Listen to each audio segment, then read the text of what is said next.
Welcome into KSU Nation, the best K-State and Big 12 podcast out there. I'm Stevie B.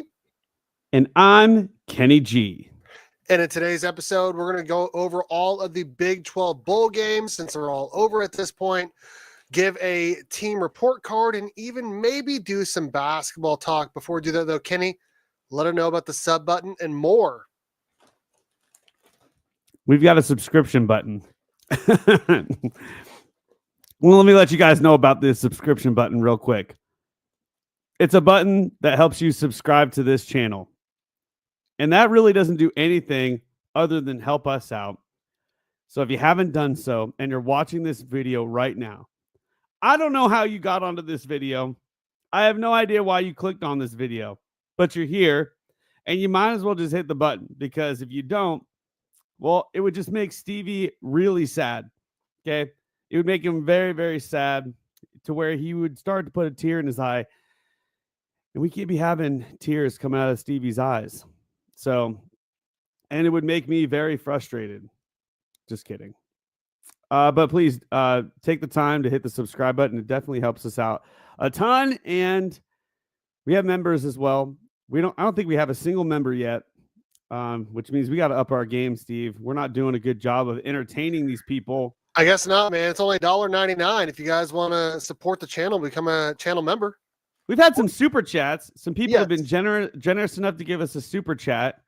I think the super chats are even more expensive than the membership, which is kind of crazy. It is. So why not become a member and have some cool perks with it? Absolutely, absolutely. And we were normally going to do this on Sunday, but both Kenny and I are snowed in. Like, it's insane here. I think we got 18 inches of snow where we live in less than 24 hours yesterday. School's closed today. It's closed tomorrow already. It's absolutely nuts right now. So we decided, you know what? We got some time. Let's go ahead and make sure we're not super tired, though I feel like Kenny probably is after what he just got done doing. He just got done shoveling. There's lots of snow drifts, and there's a big one in front of his house. So he's been out there for a long time. But yeah, we are excited to be back doing this show. Kenny, what do you got there, bro? Yeah, like Steve said, it's been pretty brutal. Just been dealing with the snow. Matter of fact, I just got done shoveling for the last 4 hours. I have a pretty long driveway, and yeah, it's been one hectic deal there. Oh yeah, Steve, I got a bag of Lay's potato chips that I just cashed out. Okay. What does cashed out mean? 8? Yep, I ate the whole bag. That's amazing. That's amazing. Let's get to these comments real quick, and then we're going to get into our first segment, breaking down the Big 12 bowls. We already kind of did this, but now that they're all over, we can really get into it more. Best time of the day right here. Yes, sir. I was just trying to be more entertaining, Steve. I mean, I'm trying to get these people to buy memberships. It's blatantly obvious you're trying to be more entertaining. I vote the phrase of the year be make your free throws. Yeah, I mean, I think that can apply to any Big 12 team. For basketball, K-State's lost a bunch of games already because they couldn't make free throws. And we're only 6 days into 2025. Yes, sir. Do y'all think BYU should have made the playoffs? Yes. I felt like they were the second best team in the Big 12 this year. They definitely should have made it over SMU. Kenny, your thoughts? Yeah, I agree. I think BYU deserved it. It's so the whole what is it? The whole criticism about it is that they lost 2 games at the end of their season versus some of these teams that lost 2 games at the beginning of their season. And so it's just the recency bias of oh yeah, they lost, they're on the downward trend or whatever. But I mean, let's be honest here. They were a Hail Mary away from winning against Arizona State. And then they were a random quarterback punt off the helmet, fluky punt play away from winning that game. So, I mean, it's just again, I said this in my one of those videos.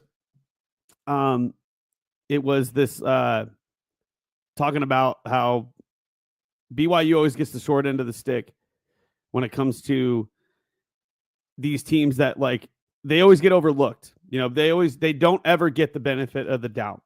Again, there's this amazing video, and I always forget it when I'm live, Steve. I should really just mark this down, but I actually put the link in that video that I was looking at or that I made, because I'm actually going to try to search for it. But as we're talking, I'm actually going to find this video.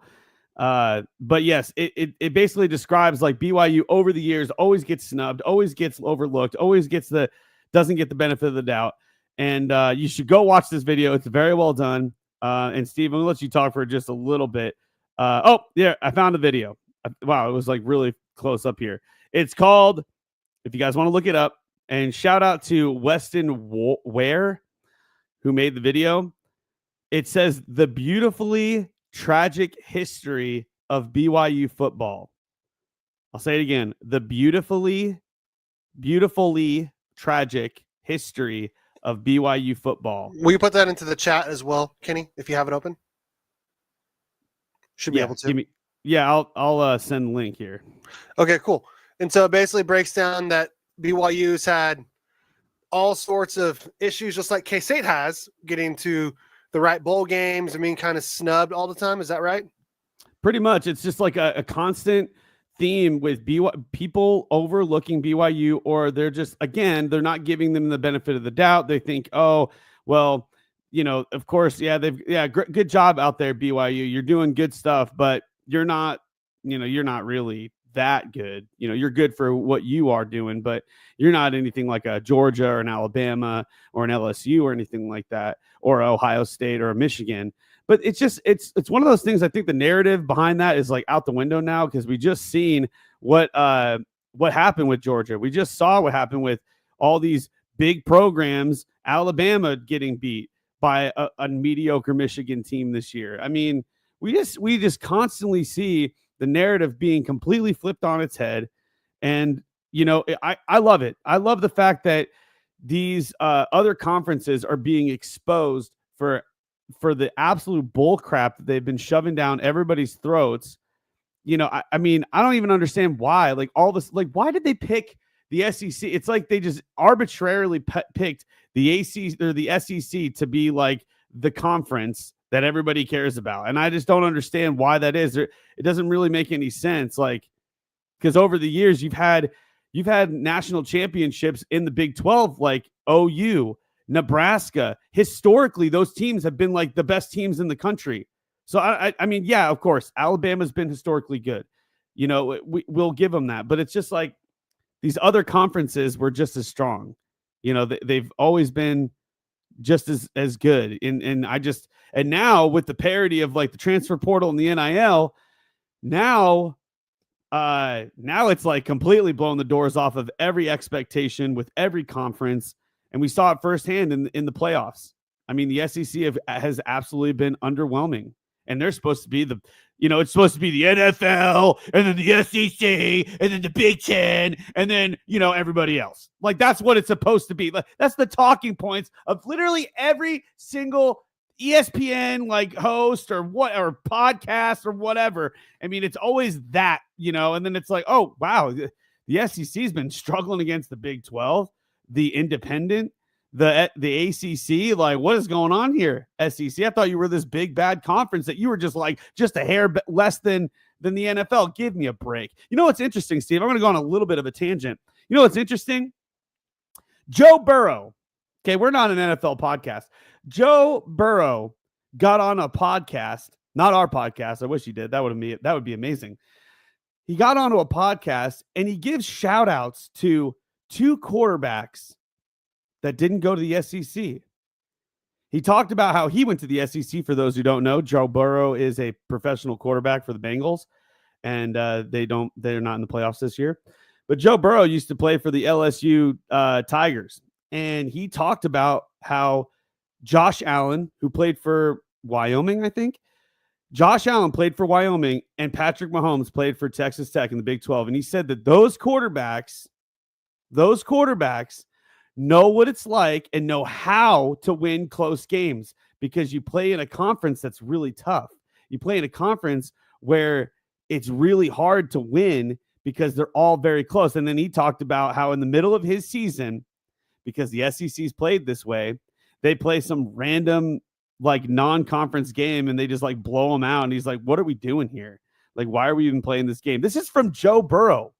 Like, this is literally what he said. He's like giving kudos to the other quarterbacks that play in these lesser conferences, and they are more prepared. They're better prepared for the NFL because they know how to win in tough environments. They know how to win in close situations.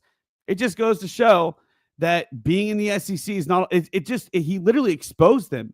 He literally just made it very clear as day that the SEC is just extremely top heavy. There's like 4 or 5 teams that are very, very good. And then that's it. That's it. And even then it's kind of like not really, like Auburn hasn't been good since Cam Newton played there. You know, it's like, we'll just say Alabama. Alabama's been excellent. And then recently Georgia and LSU had like one-off year. Ole Miss would have a one-off year. Auburn would have a one-off year. Tennessee would have a one-off year. It's just like all these one-off years, but that's just like everybody else in the country. You know, I wish we would have had this playoff bracket back in 2012 with Colin Klein and the Wildcats. Let's see what that would have looked like. Let's see how far the Wildcats would have been there. You know, we lose a close game to Baylor, and then all of a sudden we're not in the BCS or whatever the heck it was called back then. But anyway, here I'm gonna post. It was the BCS, yes. It was the BCS. So you just got the top 2 teams, and we were literally there until we got beat by Baylor. Yeah, they did beat the brakes off of us, though. They did. Yeah, it was crazy. I did cry. But I'm gonna post this now. I'm gonna post it. The link of that whatever it's called. The beautifully tragic history of BYU football. You're going to post that into the comment section? Okay, and we'll try to put it into the description of this video after it goes live. So let me see it. I don't know if it went through or not. I don't see it Hopefully. Yet. What's up, Master Ego? How's it going? He's a watcher of our channel for a long time. Indiana had no good wins either. Haha, I agree. With text portal additions, are they the favorites to win the Big 12 next season? No. I think Ken and I agree. The top 4 or 5 teams are BYU. Yep. Arizona State. Mm-hmm. K-State. Baylor. Iowa State. Those would be the top 5 teams, in my opinion. In our opinion. Kenny, anything to add to that? That's in no order, of course. Texas Tech, I guess, would be 6 or 7, maybe. Dude, it's not letting me send the link. Okay, well, I'll just type it in. Okay, I'm going to just use my voice here. Beautifully tragic history of BYU football. There you go. Boom. I'm going to send this. That is the title. Go look this up. Do yourself a favor. Like I said, the video is very well done. And yes, there it is. That's a great avatar. I love it. Yes. Okay. Oh, but to go on what you're saying about the Texas Tech and their transfer portal and blah, blah, blah, whatever. Yeah, Texas Tech, they definitely have, some of the stronger recruits from the transfer portal, but that doesn't necessarily mean that you're going to have a cohesive team.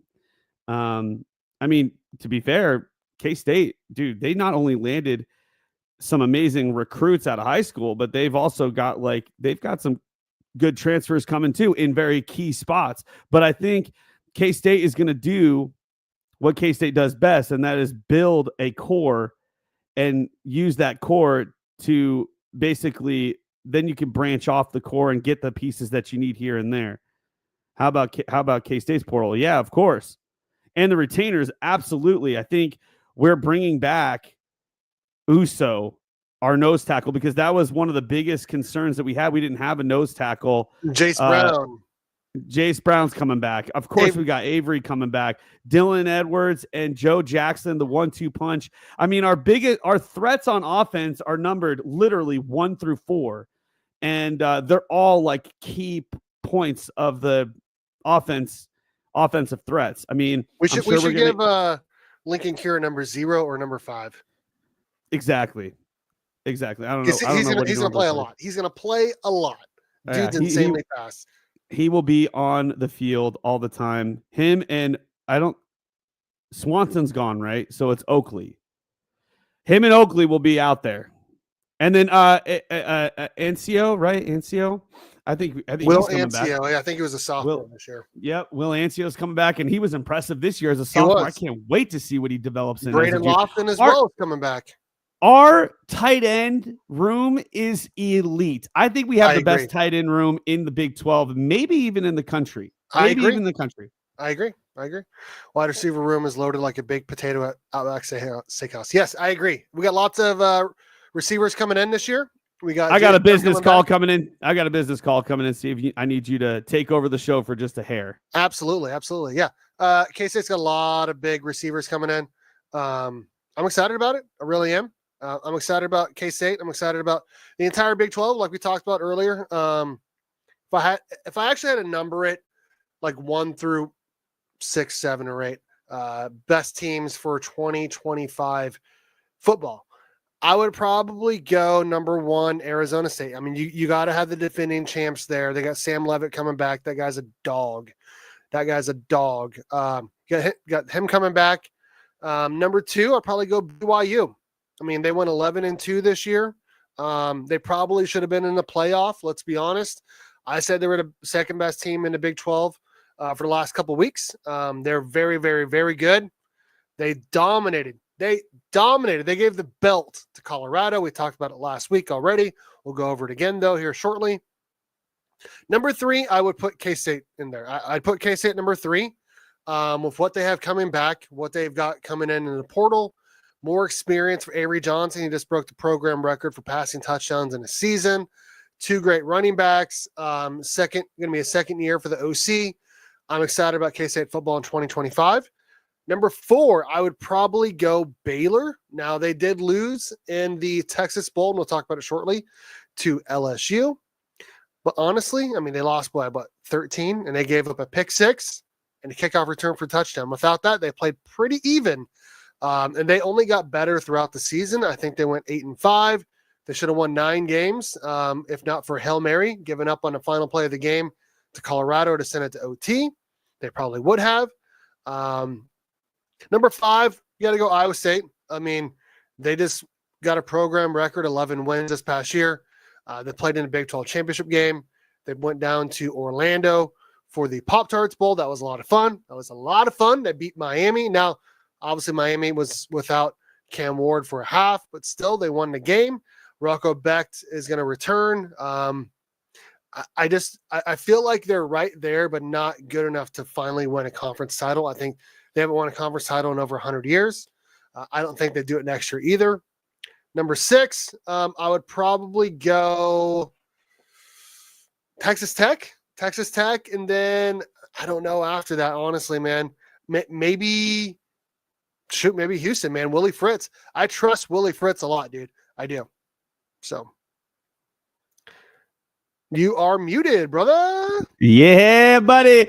Were you just going down and ranking the top teams? I was, but I'm ready to get into the next segment because we've talked about it ad nauseum. Unless you want to add anything. No, I mean, I'll just give my top 4 in no particular order. I think I agree with everything you said about the teams. Actually, I'll put in the rankings. I've literally said since this last August that the year of K-State's 2025. So I will put K-State at number 1. I just think with the experience that Avery has, I think what he does in the offseason this year is going to be huge.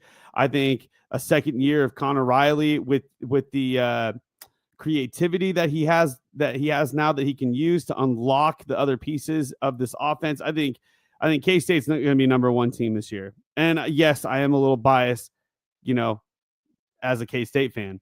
But what do you expect, right? I would put BYU second, and I would also put BYU in the championship title game against K-State. I'm already calling my shot right now. I'm Babe Ruth in it right now. And then Arizona State is third, and I'll put I'm going to put Baylor as fourth. Baylor as fourth. And those will be my top four for sure. And that's an elite top four. It is. I agree. I think the bottom, the worst team in the league next year will definitely be Arizona and KU. I agree. Yes, it's on Saturday at noon. I'll say this: Cam Scatterboo is tougher to replace than Deuce Vaughn and DJ Giddens. I agree. Yeah, and who was their entire offense in that Peach Bowl? We're gonna get to it right now, actually. I'm CVB. This is Kenny G. Welcome to KSU Nation. We're going to talk about the Big 12 bowl games, break them down, give our reactions as well. Let's get right to it, Kenny. Make sure you guys subscribe, and tell your friends. Okay, so how Steve? You know how they got the Wildcat? They got the hook'em horns. What are the forks like? How do you do the fork? Is it like this? Forks up. I don't know. Oh, is it? I don't know. Let us know. No, because the horns are this, right? Like the horned frogs. Right? Yes. Yeah. Horned frogs are this. Is the forks up? Who knows? I don't know. All right. Let's get right into it. We talked about this already. West Virginia loses 42-37 to Memphis. Not much to talk about. Garrett Green is going to the NFL as a wide receiver. West Virginia got their coach replaced in Rich Rod. We both called them to lose. They did score 14 in the fourth quarter to try to make it a game, ultimately losing to Memphis 42-37. And Memphis was a good team, man. They went into Tulane and got the win. Shout out to the Memphis Tigers. West Virginia has some rebuilding to do, man. He said it's the shocker hand gesture. So 2 in the pink, 1 in the stink. Oh my God, dude. Oh my God. I think you have to spread them out though. That's the fork. Okay. Anything to talk about for West Virginia here? No, they will be a mediocre team again. I don't think that the coach coming in is going to really do that much for them. I mean, yeah, he's been there and he's been successful before, but yeah, they're kind of just a kind of whatever team for me. I think, yeah, I don't know. Was it this way or this way? I don't know. I think it's this way. Okay. Moving on.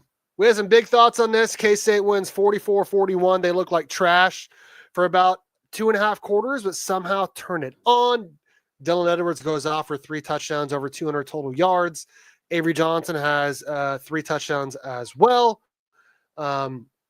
K-State gets 9 wins for the 3rd consecutive season, but still, honestly, I feel like the season was not the best for K-State.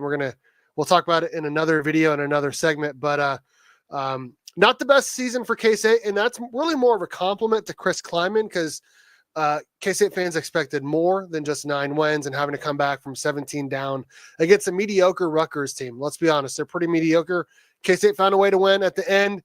Great way to end the season, but still, I honestly expected more. I expected K-State to dominate this game, and they did not, Kenny. Well, I'd say they dominated the offensive side of the ball. They did not dominate on the defensive side of the ball. And we talked about transfer portal, and that's where we have attacked the transfer portal. We have really gone after secondary positions, safeties, defensive backs. I mean, these are the things that we need desperately for K-State if we even want to be competitive at all next year. But no, look, as much as we hate when our team doesn't meet our expectations, and let's be honest, expectations are always to win titles and go even further. So anytime you fall short of that, you always, it's always a bum deal. However, if we look at this season, it was a record-breaking season. I've said this before.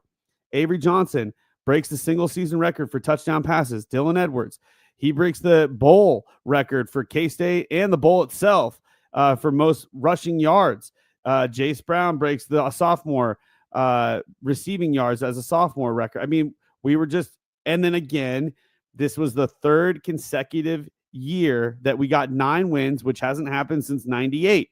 So yes, it is an underwhelming season because yes, the expectations were very, very high. I mean, and why were they so high? I think maybe the media had put a lot of expectations on Avery Johnson.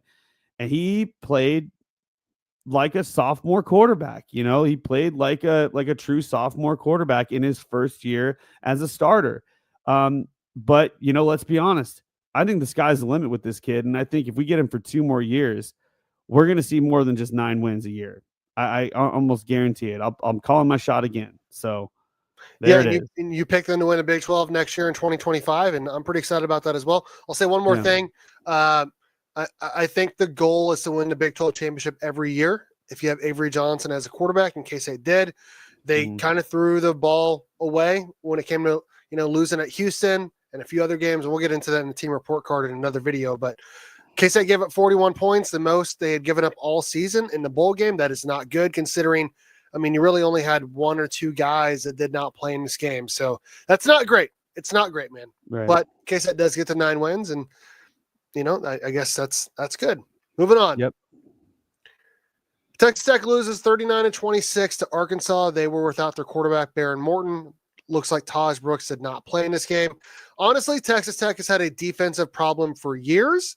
So not super surprised they gave up almost 40 points in this game. But, man, I don't know what to make of Texas Tech. They're kind of up and down this season. They did get to 8 wins, and I guess their fans are pretty fired up. They got lots of really good transfer portal guys coming in. Kenny, your thoughts on Arkansas winning the Liberty Bowl for like the billionth year in a row? Man, Arkansas goes to the Liberty Bowl like every year, dude. It's kind of disappointing for Texas Tech to end their season on a loss. They came out really hot at the beginning of the year, and I think it was either you or I that were saying that it wouldn't be surprising if they even had like maybe undefeated record going into early November. But Texas Tech, kind of faltered it there at the end, not winning to Colorado. I think they lost. Who else did they lose to? The team that they did beat was Arizona State. We forget about that, but that was early on in the season. They beat Arizona State by 3. One of the only 2 teams that beat them. But yeah, going to Arkansas when you don't have your quarterback or your star running back, yeah, I don't know if they ever had a chance against this team. So, it is kind of weird though, because Oklahoma State was able to beat Arkansas, but not Texas Tech. So unfortunate. But hey, I think Texas Tech was already looking forward. And we see it very clearly in the transfer portal. These guys have really hit it hard. And I think they're like leading the nation in terms of the recruits from the transfer portal. I think that they have the highest grade out of any other team in the country for who they've been able to grab in the transfer portal. So, we'll see. They're a big question mark for me going into next year. You got a bunch of kids coming in from other schools. They got to learn the playbook. They got to learn the culture. They got to learn all the different things. We'll see. But congratulations to Arkansas. I think you guys were like the only SEC team that won their bowl game. That's not true. I know. We'll get to it. But yeah, this is not a good look for the Big 12 losing to the SEC. You always want to beat them for sure. Moving on. Right. Iowa State gets the late win against Miami, 42-41. Now, Cam Ward did play in the first half. They looked pretty good on offense. He did not play in the second half, and it was definitely a difference for them. But you know what? Iowa State still won the game, 42-41. They showed some resolve coming back from, I think, 10 down in the second half. Program record, 11 wins. I just don't understand why they don't wear their school colors, man. Wear red and yellow. That's what your colors are, not black. But shout out to Iowa State for getting to 11 wins and beating Miami in their own backyard in the Pop-Tarts Bowl, man.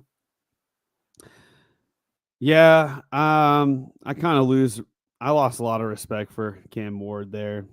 I get it. Like, you just wanted to go in, beat the record, call it a day. But come on, dude. Like, you're leaving your team hanging there. And then they go and lose the game. And now you're like, oh yeah, I got the record, but you let your team down. And I don't know. It leaves a horribly bad taste in my mouth when you've got players that are really just out for themselves. And it was clear right there that he was just out for himself. So, but congratulations to Iowa State. They struggled in this game for sure. But they were able to climb back and win it. So hats off to them.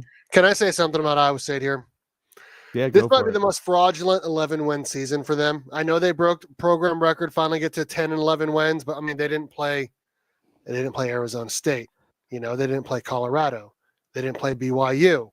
I mean, shoot, the only two good teams they played were K-State and Baylor, until they played Arizona State in a conference title game, and then they got their butts kicked, So I feel like this is a pretty fraudulent 11-win season for Iowa State. I really do. And you're going to get that from, every once in a while. I mean, look at Indiana this year. You know what I mean? They didn't play anyone really good, and when they finally did, they got their butts kicked. So shout out to them for beating Miami, Iowa, K-State. But really, this is a pretty fraudulent 11-win season. I feel like this team was more of like an 8 or 9-win team, honestly. They just got really lucky with the schedule. They did. Shots fired by Steve, but I don't disagree. If they play Houston later in the season, the way Houston was playing, I feel like Houston beats them. I do.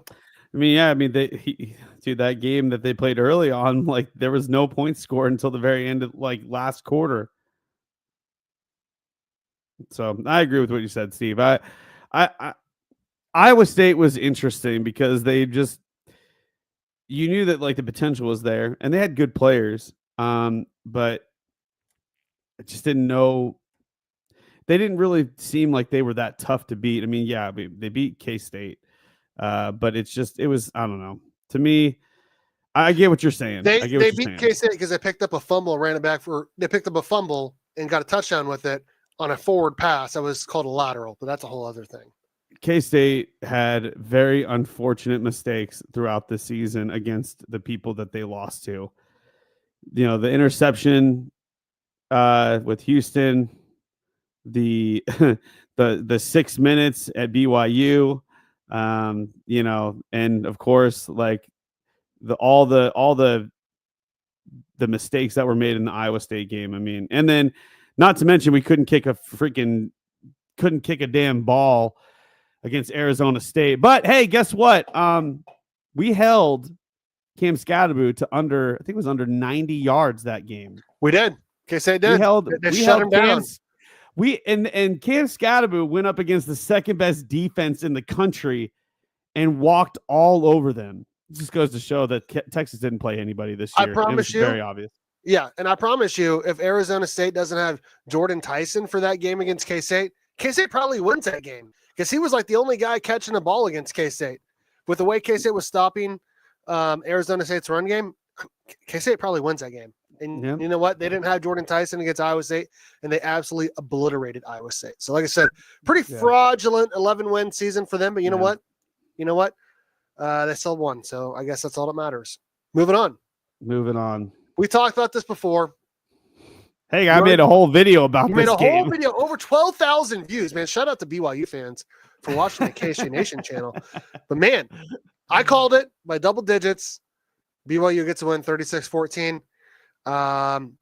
Colorado was never in this game. They were down 20-0. I think 27-0 or 27-7. Man, BYU looks good. They look really good for next year. And honestly, I don't even feel like their quarterback, Jake Retzloff, played that good. I don't. Somehow they still won by freaking 3 touchdowns, So, Kenny, anything to add? Yeah, I went on and on about this in that other video. They've got the team. They play extremely well together. They play complementary football. They have all 3 phases down pat. Their special teams is fantastic. Their defense is probably the best in the Big 12 right now. And their offense is they have so many different threats. I mean, the 2 running backs they have, I love watching both of them. I think they're super legit. And they've just been such a fun team to watch this year. It just fell short at the very end of the finish line. Again, please watch that video I just put in the in the comments section. But yes, it is unfortunate for them, but I'm glad they ended on a win and really put the nationwide narrative, the ESPN narrative about Colorado. I was buying into the narrative. I mean, I feel bad for saying it, but I was like, yeah, you know what? I mean, Shedeur is really good. I mean, we've seen him firsthand, but my own eyes didn't, like, my own logic wasn't even thinking like, okay, K-State, we beat Colorado, BYU beat us pretty badly. why would I pick Colorado to win here? Transitive property, right? Right. Transitive property. Sometimes it works that way, but yeah. Sometimes it doesn't. Shout Sometimes out, it does. shout out to BYU. You guys completely dominated Colorado and deserve the win. I mean, it wasn't even close. It wasn't even close. Shout out to BYU fans for getting to that game, man. I think it was like at least 60 to 70% BYU fans there. And it was sold out, 64,000 strong in the Alamo Bowl Dome. So that's right. Colorado, another hand, you got a Heisman Trophy winner.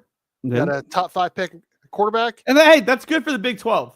Yes, it is. It's a great look for the Big 12. It is. Big 12 got a Heisman winner. So BYU, as much as as much as you get the right to dump on Colorado, just at least be happy that we have a Heisman Trophy winner in the Big 12. And it didn't go to the SEC, it didn't go to the Big 10, it didn't go to the Mountain West or whatever the hell it's called out there. We went right to the Big 12. So at least give a little bit of credit, a little bit of credit. And I think they're going to go right back to the bottom of the Big 12 next year. I'll be honest. Moving on. Ooh. Catching strays. TCU wins 34-3 in the New Mexico Bowl. Nothing really to say about this. Jake Hoover broke some program records. I mean, this was a bowl game that everyone expected them to win big, and they did. They got the 9 wins. They had some really good moments, some really bad moments. I mean, losing at home to Houston, it's pretty bad, giving up 30 points, which had to have been the most they scored all year, honestly. I think they gave up 66 to SMU, but I mean, you beat Texas Tech at home. You beat Louisiana in this bowl game. They went at Utah. They had some good moments and some bad moments. They did win 9 games, kind of a fraudulent 9-win season. I feel like this team is more like a 6 or 7, maybe even an 8-win team, but 9 wins. I don't know, man. I don't know. That feels pretty fraudulent to me. Kenny, your thoughts on TCU? Well, we did say ad nauseum when we were predicting this bowl game that they needed to win this game. Like, it would be embarrassing if they went and just laid an egg. But I'm happy that we got the win. It was definitely something we as a Big 12, we needed to beat this team. So any G5 school against the Big 12 needed to be beat. So just happy for them to win the game. I mean, I didn't watch the game. Matter of fact, I couldn't really watch many games because I still don't have a way of watching football right now. But congratulations, TCU. Jay Hoover. Is it Jake Hoover? Jake Hoover. We'll see what you do next year, buddy. We will see what you do next year. Moving on to the Texas Bowl. Baylor loses 44-31. They throw a pick 6. They give up a kick return touchdown. They did not score on 4th down on it. It was actually called a touchdown. Then they took it away. So that's another touchdown they could have had. They really played LSU pretty even, honestly. Just they didn't have a lot of things go their way. You can't throw a pick 6. You can't give up a kick return touchdown. You can't not score when you should have had 2 feet in. But man, LSU gets a win. Not a great look for the Big 12 losing to SEC, man. We both called Baylor to win, and they did not. Yeah, I'm kind of bummed out about this. I wasn't watching it. I was listening to it. And I had to turn it off. Like, I was just getting really bummed out at the half. I was like, okay, Baylor is nowhere to be seen on the field. They're making way too many mistakes. I still think Baylor is going to be a very good school. I just think that they had an off day. So it is what it is. It happens sometimes to the best teams. So, but yeah, LSU, congratulations for the win. We'll see what happens next year. I just think Baylor's going to be really strong next year. I think they're already off to a great. They started rough. Okay, they had a rough start, and I think a lot of that had to do with their very close loss to Colorado. I think they let that linger on for a few weeks, and then once they got over it and they started winning games, dude, they were unstoppable. I mean, what they did to KU was just illegal in some states. It was just it was ugly, man. And I mean, they did throw the ball 51 times. You're not going to win that many games throwing the ball that many times. So they did throw for almost 450 yards. But man, you got to be more balanced than that. And you can't give up 44 points. So, yeah. Moving on to the topic that I want to talk about the most here. Yeah. Arizona State should have won this game. I feel like they got robbed. The refs robbed them, man. They did. Arizona State loses 39-31 to Texas in the Peach Bowl in a 4 versus 5 matchup for the CFPs. 17 million people watched it, the most of any of the CFP games. Kenny, I think you listened to it, or did you watch it? Another game that I had to listen to it. Yeah. I was watching it on the streaming. I went back and I watched the highlights though. I had to see what, the actual highlights of all these calls that were going on. Dude, helmet to helmet. And he led with the helmet. They threw a flag and then they picked it up, dude. What? I mean, that would have given Arizona State the ball at the Texas 37 with less than a minute to go for a first down. All they would have needed is 10 to 15 yards. Dude, they would have easily gotten that 10 yards. They would have easily gotten that 10 yards. Cam Scatterby was on fire in the second half. He was unstoppable. I mean, and you and I both know this from all the years that Texas has been in the Big 12. You cannot run at Texas's inside the tackles in the first half. But towards the back end of the game, they're tired, they're worn out, they're going to let you go right by them. And that's exactly what was going on. So I hear what you're saying about the targeting not being called. And that's like, I mean, there's like actual appeals going on for this. Like there's actually like cases being made and the court cases being made for this game, like that technically Arizona State should have won the game. But it was literally snubbed by actual poor officiating. Like there are people that are like experts in this, and they even said themselves that is clearly targeting. It's not even debatable. But even then, there was a guy that I had seen he had posted this. I can't remember where it was. It was on some sort of K-State forum or whatever, where they were talking about this field goal that was it was blocked, but it wasn't really blocked. It had hit the hands and it kept going, and then it bounced on the ground and then went over the uprights. Now, apparently, as the rule states, if it hits the hands, it's considered a live ball. And if it goes over the uprights, that still counts as a field goal. Now,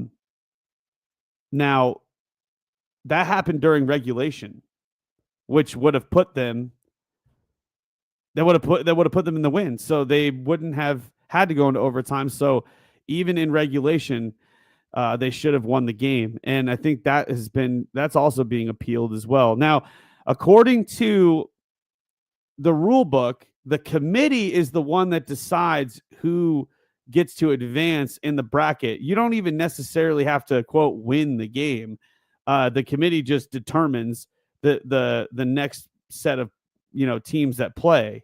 So they could, and they're not going to do this, but they technically could just advance Arizona State, even though the score was 39-31. They could say, well, on these appeals, we could advance Arizona State to the next round to go against Ohio State. And honestly, I think they deserve it. I think Texas Tech is fraudulent. I think the game now, if it actually does end up being Texas Longhorns, Ohio State, I think Ohio State is going to make it a blowout game. I don't think Texas is going to even come close to making it competitive. That's just my opinion, though. And also want to give another shout out. What was it? Texas has not given more than 20 points a game, or I can't remember what it was. It was a very low amount of points. And Arizona State doubled the amount of points that Texas had allowed all season long. It's just amazing. It's just amazing. It completely destroyed all the narratives about the Big 12, Arizona State. I mean, let's go back like 5 or 6 weeks ago when Arizona State was going against Kansas State, and the guy that was like sitting there like, why are we even picking this game? Who the heck are these guys? Like Desmond freaking Howard, dude. Eat your heart out, Desmond. Like seriously, like go eat a shoe. I don't even know like why. Like all the narratives this year have been completely destroyed, and I was super pumped about Arizona State making it a game. You mentioned that it had the most views out of anybody. At the end of the day, this is about eyeballs. This is about viewership, and everybody loves an underdog. Everybody loves an underdog, and that's what Arizona State was. They had the Cinderella story, like program this year. I mean, they were predicted dead last in the conference. They go and they should have won against Texas, making it the most competitive game in the college football playoff so far. I mean, it's just like, what else can you say? I mean, it was just top to bottom, just impressive. And then Cam Scattaboo gets offensive player of the game as a loser. That rarely happens. That rarely happens. So hats off to Arizona State, man. And we all know who won the game. Okay.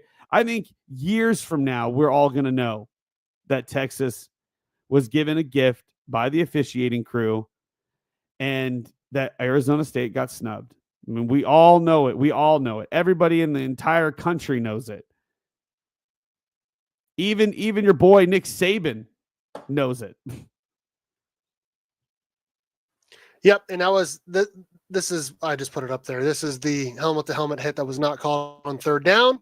And this is what Gene Steratore, used to work in the NFL, probably the most famous official out there outside of Ed Hockley, which is known for his muscles, of course, but the most famous one out there right now. Gene Steratore says this: "My phone has been burning up all morning. Yes, this should have been a flag for targeting in Texas versus Arizona State.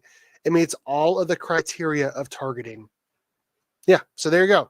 But on top of that, I just want to say one thing. Texas did win the game.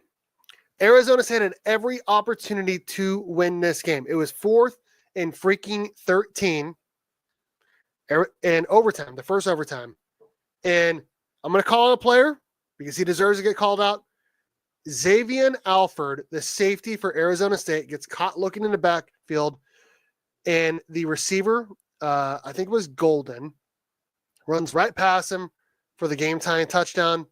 Very next overtime, he gives up another touchdown to their tight end, and they couldn't score when they had the ball. So I really feel like obviously it comes down to one or two plays, and those two plays, the non-targeting call and their safety on 4th down, giving up that touchdown over the top. That's embarrassing. If you're Xavier Alford, I mean, you should be sorry. You should be telling everyone on your team that you're bad. Yeah, it is your bad, man. You cannot give up that play. You cannot give up that play on 4th and 13 in overtime.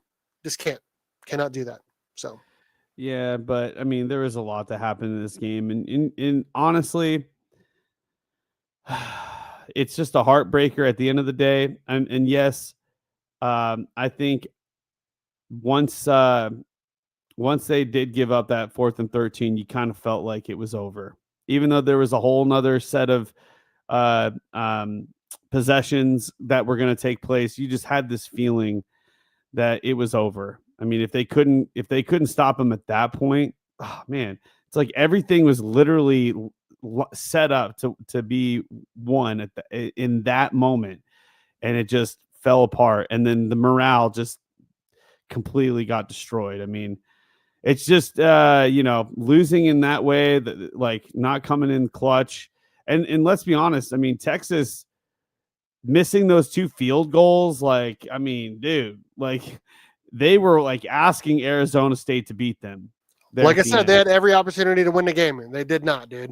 Yeah, there was but we can't deny the horrible call for no targeting, and then also according to the rules. Now I don't know, I didn't read the rules, but according to the rules, when it comes to the field goal and then it hitting the hands and it bouncing in. Like apparently that still counts. I don't know if that's true, but I don't think it's supposed to hit the ground again. It can only touch the ground once before going over the uprights. Hands are fine, but cannot hit the ground again, I don't think. So, yeah, I don't know. Either way, tough loss. But I think I feel like this, even in a loss, I feel like it makes the Big 12 actually look pretty good, honestly. Yeah, because of the way that we got, because everybody in the world knows that we got snubbed. I mean, it's literally like we almost feel like it almost feels like the Big 12. Everybody feels sorry for us because because it's like they know we got robbed, and then you pair that with the BYU team, and it's like, wow, we are really screwing this conference over. Like BYU should have been in here, and Arizona State got robbed. It's like, yo, I mean, might as well just take targeting out of the game. Just let people kill each other on the field. If you're not going to call it there, might as well just let it happen. Unbelievable. Agreed. And that is the Big 12 bowl game reactions. Man, what a crazy season of bowl games. I mean, it's not done yet. We still got more. Yep. And I actually just put in a private message that I think after we go over the team report cards, we should pick the semifinal games. So, I see that now. You're right. Okay. You ready to get into segment 2? Segment 2. Initiate. I'm CVB. This is Kenny G. We're going to break down the Big 12 season report cards for each team. Make sure you guys like, subscribe, tell your friends, consider joining the channel as well. Here we go. So, I don't know if you guys agree with these report cards. Kenny, I don't know if you agree with these report cards because I kind of just made this. And so we had it. Let's get right to it. We're going to start at the bottom. Oklahoma State, 3-9, 0-9 in Big 12. 16th out of 16 teams.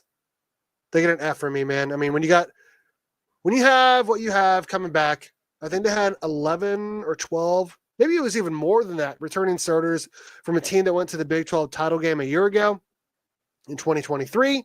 It was 18. It was 18? It was okay, 18 returning 18. Starters. And you go 3-9? That's embarrassing. And honestly, I feel like you got to figure out a grade worse than F, honestly. They were terrible this year. Mike Gundy, what is happening? It's like an NA not complete or whatever, like incomplete. Like they literally goose egg, an absolute goose egg for the conference. I don't know, man. What's their best win? They don't have a best win, dude. I mean, I guess they got blown out in every game except for freaking Utah, right? Utah and BYU are the only games they didn't get blown out in, honestly. Yeah, they almost won against BYU, which is wild. And then they give up 52 to Colorado to end the season. Oh, my God. Disgusting. Yeah, F grade, easily. F. Moving on. Arizona. You got Noah Fafita coming back. You got Tedero McMillan coming back. Coming off of He's coming back? No. I'm talking about going into the season. I thought you said McMillan is definitely going to the NFL. But I'm talking about going into the season. I mean, they were in the top 25, coming off of a 10 or 11 win season a year ago, beating Oklahoma in the bowl game. And they go 4-8, finish 15th out of 16 teams. You get blown out by UCF. Then you gave up 50 to UCF, man. Embarrassing F grade from me. I agree. I mean, it just looks ugly. It just looks ugly, man.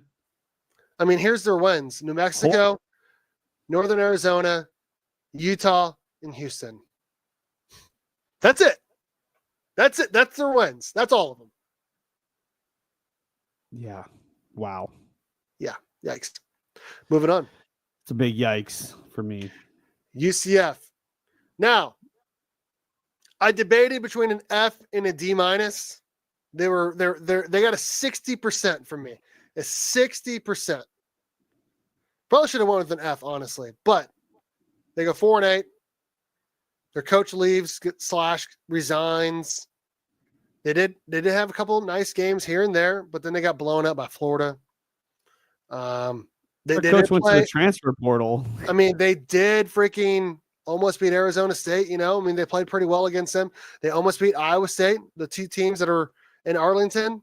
But I mean, they lost what 1, 2, 3, 4, 5 games in a row, and they lost actually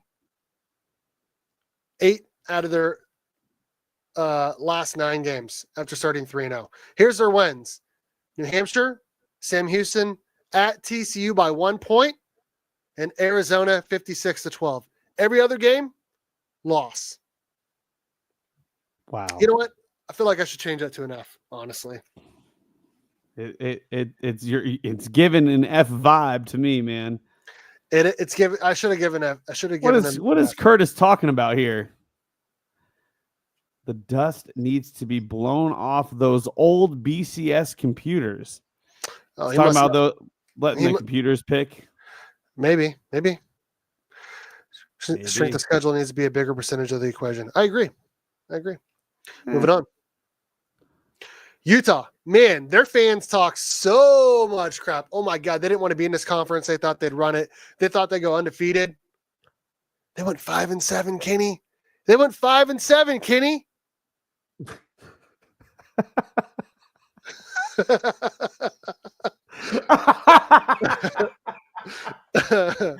Oh my God. How in the world? Okay. Yeah. You guys really ran it well. They lost right into the ground. 7 consecutive games after starting 4-0. Then they won their last game 28-14. Oh boy.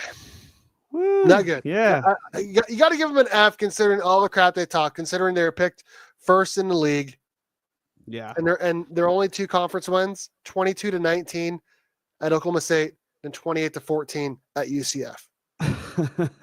They did beat Baylor 23-12 in a non-con second game of the season, but Baylor only got better. I promise you Baylor would have beaten them had they played in November instead of September. So they get an F from me. You agree? Yikes. Yeah. Wow. Embarrassing. I mean, I knew that they were bad, but when you put it out like this, oh, wow. Their best win is a 28-14. No, their best win is a 23-12 win against Baylor in a non-con. Yikes. Their best conference win is 28-14 at UCF. So that's amazing. Moving on. Houston. Now, I feel like I probably could have gone with a C here, but you can't get an average grade when you didn't even go to a bowl game. Having said that, Willie Fritz is still slightly ahead of schedule. I mean, I don't know what their over-under for wins was, but they got 4-8, 3-6 in the Big 12. Finished 12th in the Big 12. They did beat K-State in a pretty ugly rainstorm game, but they still won the game. I'm going to the D. You agree? Yeah. I think last year they were dead last. And when they played K-State last year, it was a blowout. I think K-State scored like 41 points to nothing.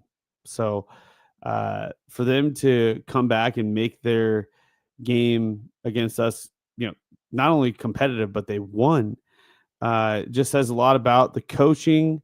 Willie Fritz is going to turn this program around. I wholeheartedly believe that. And they're in an area where there is tons of recruiting. Houston is no joke. It's a big city. So the talent pool that they are in is just undeniable. But yes, I think this is fair grade. I mean, there was a couple games they didn't even score a single point on the scoreboard.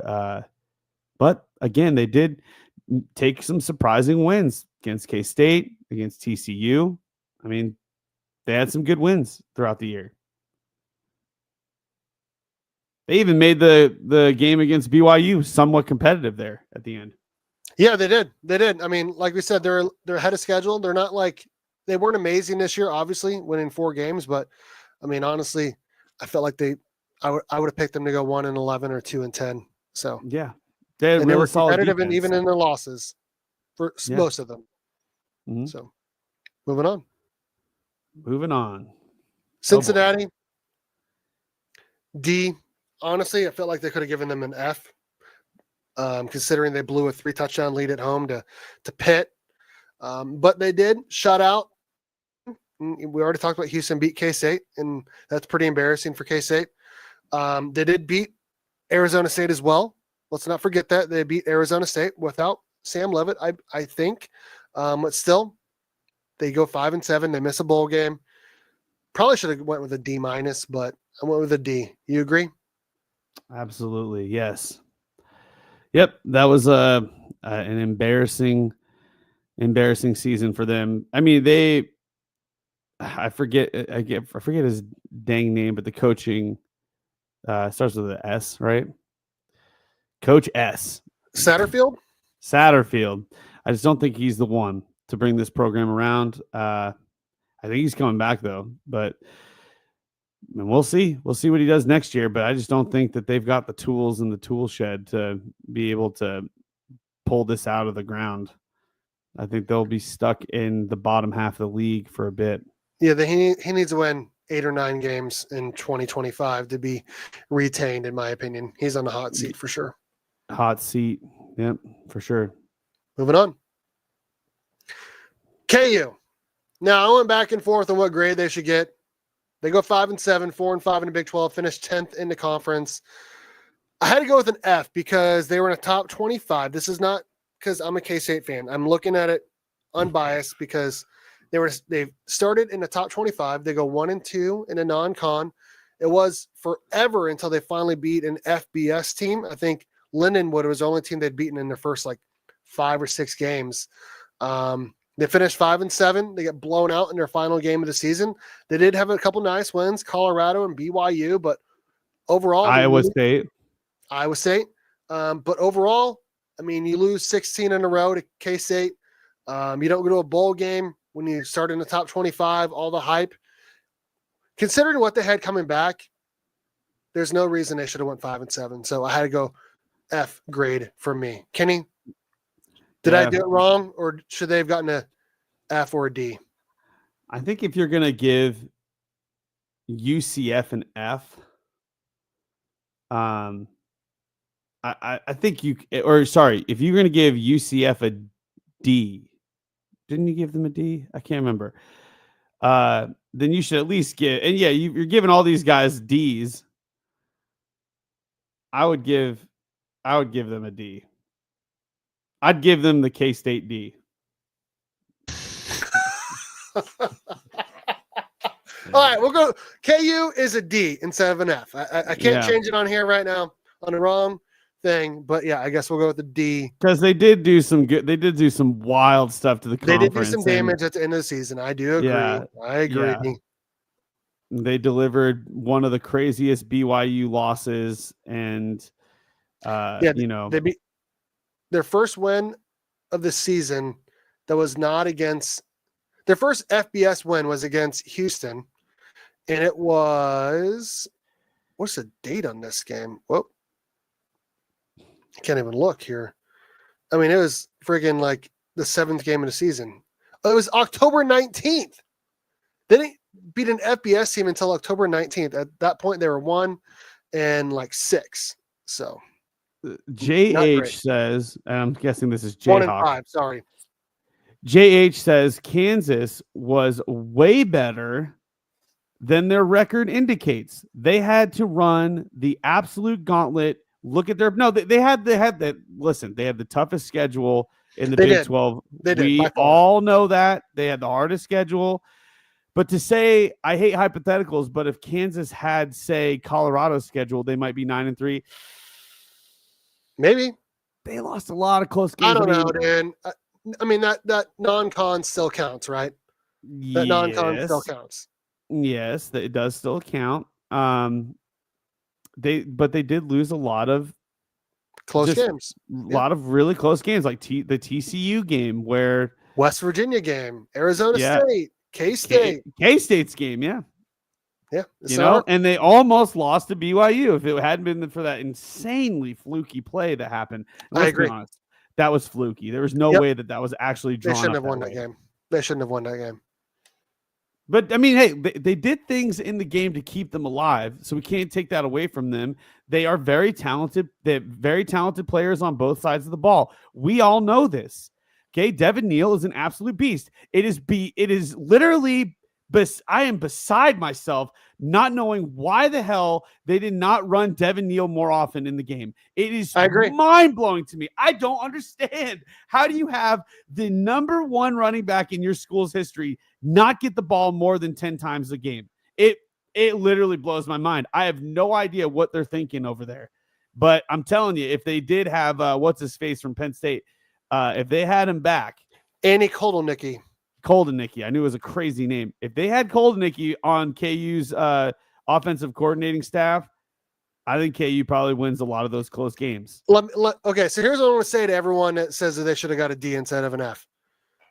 Considering KU started in the top 25, with all they had coming back, all the expectations as high as can be, coming off of a 9-win season, and I told you they were going to go 5-7 at the beginning of the season. That's a D, though. No, it's not, dude. I'd say that's 6 a D. and 6 is a D. 6 and 6 is a C. That's 50%. That's 50, 500 or whatever you want to call it. 50% is an F, by the way. I know that, but I'm saying 500 is half, right? And half is C, right? Considering they were started in the top 25 and their expectations, I think every KU fan would say this season was an F for missing a bowl game, considering their expectations coming off of a 9-win season. I know, but it's not like they could have had a 2-win season.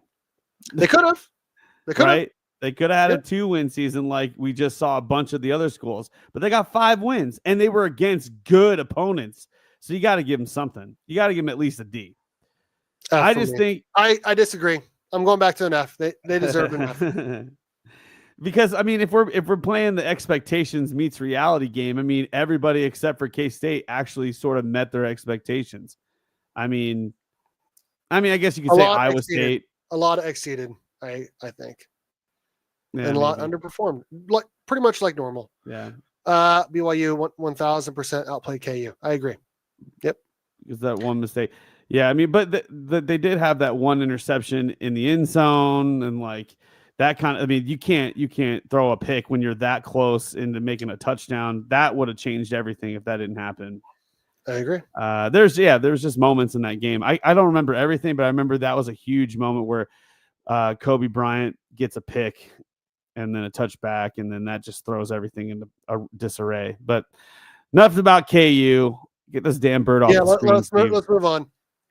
In 9th, and the gatekeepers of the top half of the Big 12 is West Virginia finishing. They beat who they're supposed to beat. They lose who they're supposed to lose to. They're right there in the middle, right where you want them.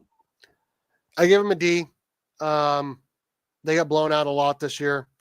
They did beat KU, which I already talked about. KU gets an F from me. They lose a bowl game. Their coach, when your coach gets fired, you can't have anything higher than a D. But he wanted to get out of there. He not only did, and everybody around him. Like, I mean, when K-State rolled in to Morgantown, they were booing the coach as he was walking out on the field because of how they lost to Iowa State the week before. The entire fan base of West Virginia was just, they had enough. And then when K-State came in the next week, dude, the entire fan base was just like, they were over it. They were so sick and tired of the team. I agree. Yeah, that coach was pretty much booed out of that town. And their quarterback is now going to the NFL. It's going to be a whole new team in 2025. But this past season, they got to get a D from me. They still made a bowl game. They lost the bowl game as expected. I mean, Memphis is pretty good, honestly. Memphis is pretty good. So moving on. You're never going to believe who's the next team. Oh, wow. Really? K-State finished 8th in the Big 12 with a 5-4 record. They went 9-4 overall. Tech? Worse than Texas Tech. Worse than Texas Tech? Jesus. Yes, because of conference record. K-State went 5-4. Texas Tech went 6-3. For me, I'm giving them a C-. Expectations, K-State was picked 2nd or 3rd in the Big 12. I think it was 2nd. So expectations were to get to Arlington. K-State wasn't even close. I mean, they weren't even close. Now, we can talk about the schedule all we want. I said it earlier. Iowa State got really lucky at their schedule. K-State did not. KU did not either. So it's not like K-State was the only team. But you can't lose to Houston. You can't lose at home the way they did to Arizona State. You just can't. I know Avery Johnson broke some records. I know DJ Giddens was really good. The defense is either really good or really bad. Honestly, they probably should have lost to Tulane as well. For me, they get a C-. Kenny, you agree or disagree? I see. I'm always going to give teams a little bit more benefit of the doubt. I'd give them a C+. It was still a record-breaking season for them. They had some really good wins and they had some really bad losses. I mean, the loss to BYU sucked. The win against Colorado, great. I think we just ran out of gas in the back half of the season. Because there for a while we were 7-1. We were just we were moving along just great, but the game against Houston before the bye week just let all the air out of our sails. As soon as we lost that game, it felt like the team just completely had nothing left in the tank. Came out of our bye week against Arizona State, and there were just too many mistakes at the very end of the game. At the very end of the season, we just kept making mistakes. We lost to Arizona State. We come and we have a huge game against Cincinnati, and then we go and we play Iowa State, and we give them their first 10-win season ever, making mistakes yet again. We lost, 3 out of our last 4 games? Inexcusable. And you can't start 7-1 and finish 8-4 in a regular right. season. You just cannot do that, dude. If we would have made it to Arlington, it would have been an A, right? We would have gotten an A. Yeah, probably an A- if they lose the game, right? But you still get the 10 or 11 wins. So right, that's what I'm saying. If we got 10 wins in the season, you would consider that like a B+ or whatever, right? 10 wins is a big deal. We were 1 game away from 10 wins, and we still got 9, which is only 3 teams in the country have gotten, or was it 3 or 4? 4 teams in the country have gotten 9 wins in the last 3 years or whatever, and K-State's one of them. So we are consistent. I don't think we're consistently a C grade. I think C+ for this season. If you want to add expectations, fine. But it's just like when you take away expectations and you just look at the games and you look at the season, I think you can go, well, I can see this being a C+. I mean, from afar and maybe 5 or 10 years, we'll look back and probably give this a B season. History will be kind. History will be kind. Yeah. But when you look at it through a microscope, you break it down. K-State lost 3 out of the last 4 games. Expectations crazy high. I mean, to finish 8th in the Big 12, 5-4, and losing the way they did to BYU, and losing at Houston, I can't go higher than a C. It's just not great. Not great. Like I said, maybe 5 or 10 years from now, we'll say it's a B, considering K-State won 9 games. But man, I don't know. It feels like K-State's in this 8-4 machine every single year. So, yeah. Moving on. Speaking of Texas Tech finished 7th in the Big 12, 6-3 record, 8-5 overall. They lost their bowl game, but they didn't play with their quarterback or their running back. They lost 39-26 to Arkansas in the Liberty Bowl. I'm giving them a C. I think 8 wins for them is, I think, an upper end, honestly, considering the amount of wins they've gotten in the last couple of years. Joe McGuire, a lot of fans were not happy to start the season when they gave up like 52 points or 51 points to Abilene Christian. Barely won that game, lost to Washington State, but they just kept trucking along, man. They just kept trucking along. Finished 8-5. Their best win, winning at Iowa State, who played in a Big 12 title game. I got to give them a C, Kenny. Got to give them a C. Yeah, I don't disagree with this. I mean, I see C or C+ would be fine. I'd be fine with it, either one. Yeah, they did have some wild games, we'll say. I mean, but at the end of the day, win-loss column says what it says. So if you just took away the scores and you just said, here's the win here, here's the win here, it doesn't matter. You know, even though they gave up tons of points in a lot of their games, as long as they got the W, it's the W that matters. So Yeah, I'm I good with guess their this. other really good win was Arizona State. So they actually beat both of the teams that played in Arlington. That's right. Yeah, it's interesting how that worked. Yeah. So considering they beat both of those teams and they only got 8 wins, I think C is actually might be kind of generous, honestly. So moving on. TCU. Now, I feel like this is so insane to me. that they finished 6th in the Big 12. Yeah, I mean, they gave up 66 to SMU. Go ahead, Kenny. I can't see how. I feel like, and this is maybe be a little biased here, but if K-State played against TCU, I just don't see TCU beating K-State. Not this season. No way. Not a chance. But here we are. We've got TCU with a better position on the leaderboard than Kansas State. It just blows my mind. Blows my mind. I actually think I may have messed up their overall record. They went 9-3, but I actually think they won their bowl game too. So they actually went. No, they went 9-4. They went 9-4 this year, not 9-3. Yeah. So I give them a B-. I mean, their head coach was on the hot seat, but they ended up winning 9 games, finished 6th in the Big 12. They lost to freaking Houston at home, lost SMU big, but they just kept trucking along. I think they actually pretty easy schedule. I mean, let me take a look at it really quickly here. I mean, they didn't play K-State this year. Actually, I thought that they had. Oh wait, they had the easiest schedule. They had the easiest schedule on the entire list. Yeah, the entire Big 12. Yeah. So they played UCF at home, at KU, Houston at home, at Utah, Texas Tech at home, at Baylor, Oklahoma State at home, Arizona at home, Cincinnati at home. So they played like all of the worst teams in the Big 12. Yep. Every one of them. That's what I'm saying. Like, how can you? But from their fans' perspective, considering how last season went, their expectations were so low. They won 9 games. Yeah. Yep. I bet K-State would win 9 games if they played a bunch of high school teams. K-State would have won 11 games with that schedule, dude. K-State would have won 11 games with that schedule. So, yep. B- for me. That's amazing. All right. Yep. That's what happens with this unbalanced scheduling, man. Yep. I hate it. Baylor, another one of those teams where it felt like their coach was on the hot seat for a while, but they really turned it on at the end of the season. Finished 5th in the Big 12. They did lose the bowl game. They went 8-5 overall. Give them a B. Kenny, this is one of your teams that you're real high on. Did I get the grade right? What would you have given them? Yeah. No, this is good.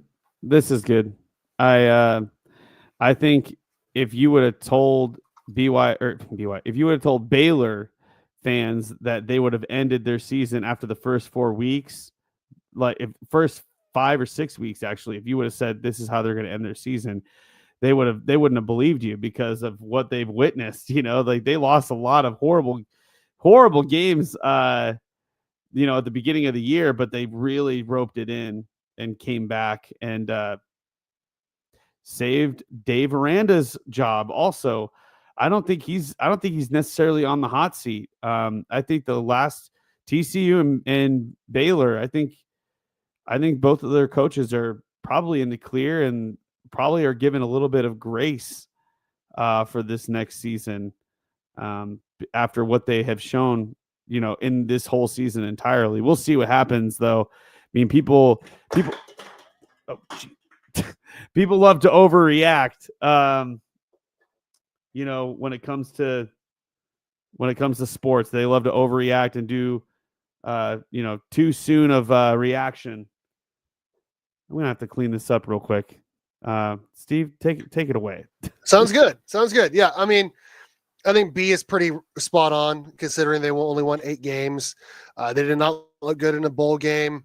I mean, you can't throw a pick six, you can't give up a kick return touchdown and expect to win. But they got better throughout the season. I mean, they should have beaten Colorado, but they didn't. I don't know. I mean, they threw up 59 points at Texas Tech, so that was a pretty big win for them as well. I think I'm agreeing with Kenny here. I feel like the year Baylor is next year. They're going to be right up there with K-State, Arizona State, and BYU. So, yeah, they unfortunately got to play both Colorado. They play Colorado, BYU, and Iowa State back to back, and they lost all three. So, not great. Moving on. Getting into the top 4 right now. Colorado had to clean up all my beer cans. It was my birthday. It was my birthday the other day, so I had to clean up all my beer. Shout out to Kenny. 35? 35 years old. Nice. Yes, nice. Yeah, same day as my daughter, actually. So, okay. Colorado finishes 9-4, 4th in the Big 12, 7-2, but they got the belt. They absolutely got the belt against BYU. Got destroyed in that game.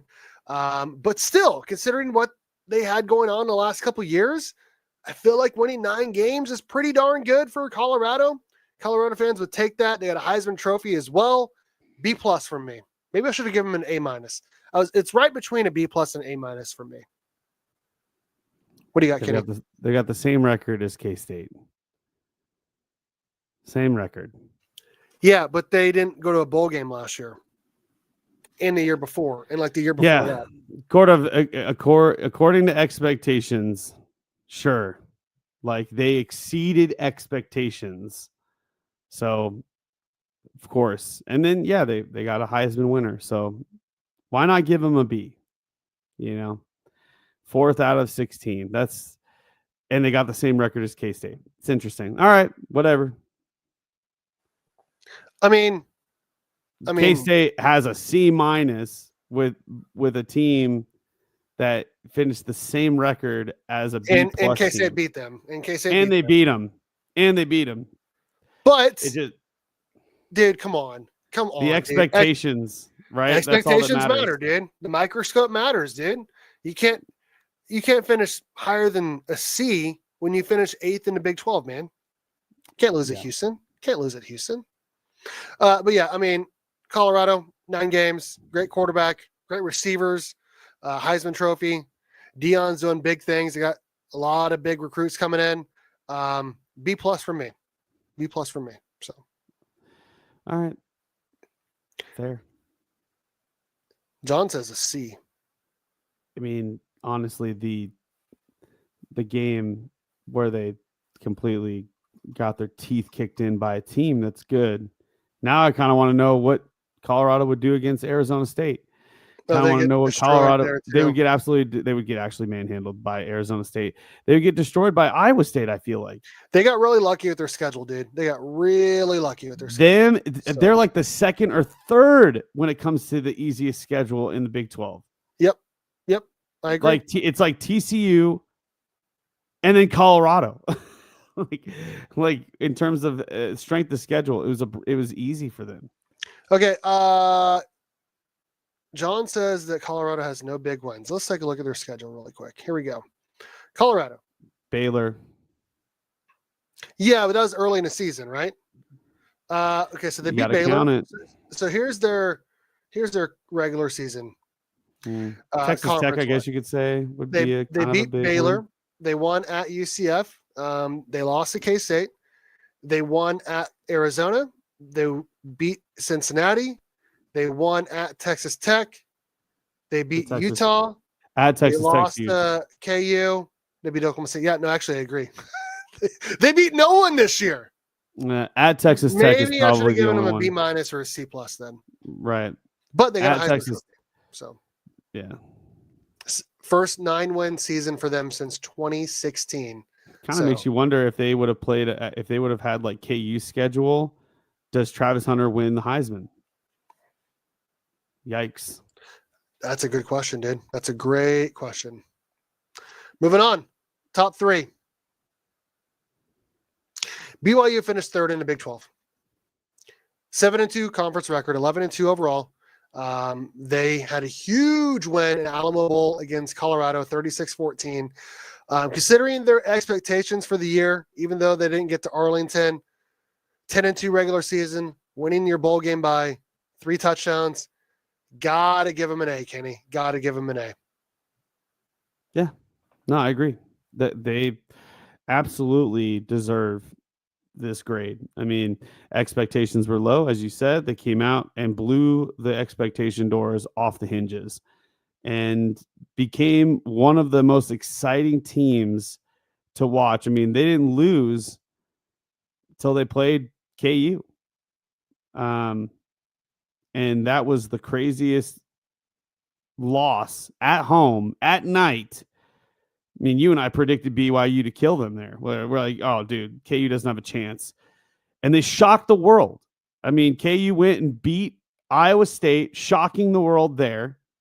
Then they went to Provo, shocking them again. And then they played Colorado at home and they beat them. It was just unbelievable. It like that stretch of games with KU is unbelievable. And I don't think it will ever be replicated again. But BYU, man, they were so close, man. They were so, and honestly, we've said it 1,000 times in many videos, but in this video, we got to say it again. They got snubbed in the CFP. They deserve to be there. 1,000%. I agree. 1,000%. And this, I said it in my apology video. I think BYU is here to stay. They're going to be amongst the best teams in the Big 12, and I think everybody just needs to get used to it at this point. They're a good program. They're going to be amongst the best programs in the Big 12, and we all just need to take a good hard look and realize that this is not a fluky season. I think this is going to be a season that's going to be replicated again and again. Colorado, I think that's a fluky season. I think they're going to, like you said, they're going to be amongst the bottom of the bottom half of the league. But we'll see. We'll see what happens.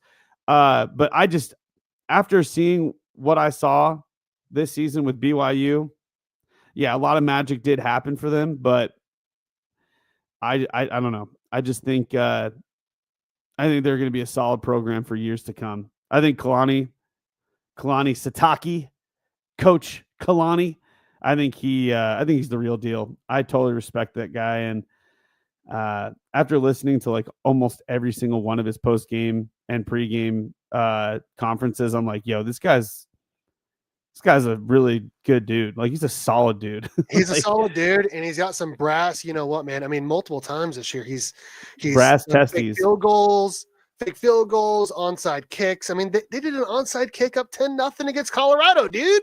I know. He's like don't test. He's literally like, don't test these testes. Okay. Don't test these testes.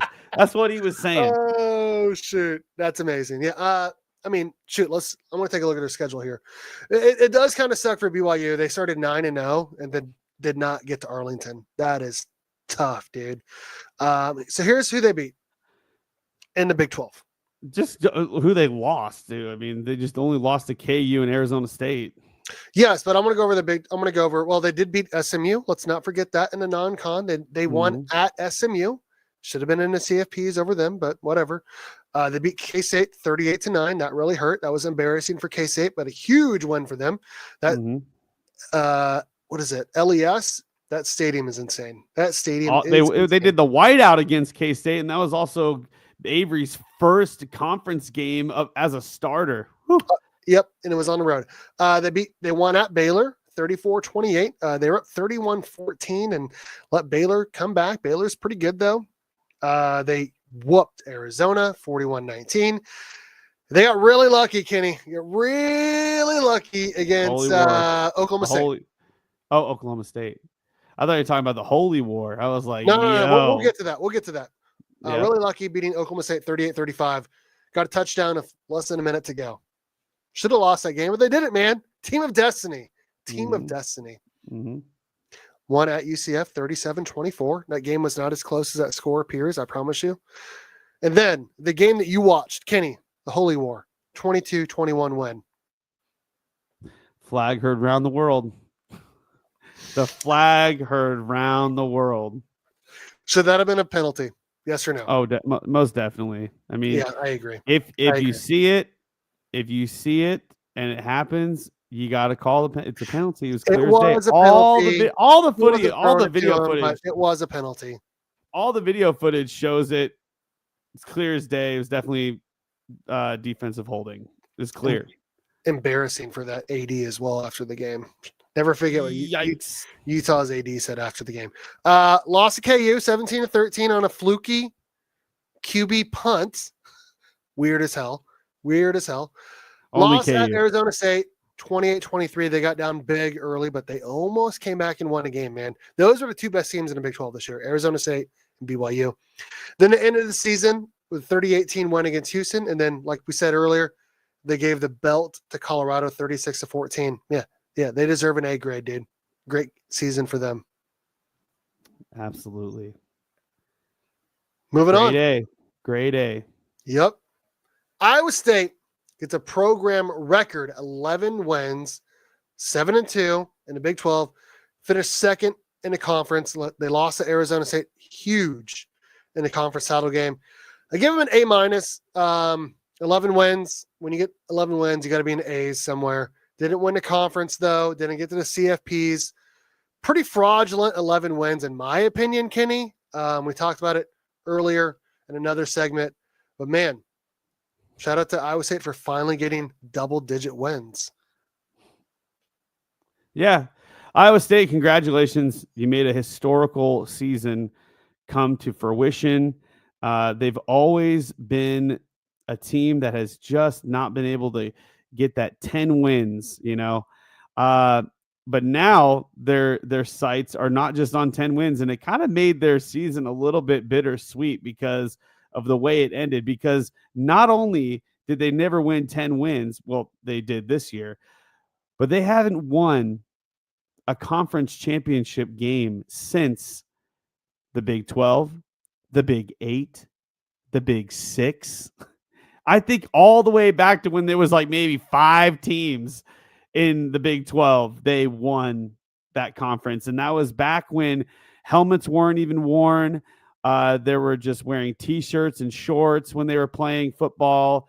There wasn't even a quarterback position that was invented yet. Iowa State won the conference when that was football, back in like 1901. Or something like that, back in like World War I is when Iowa State won. That's a long time.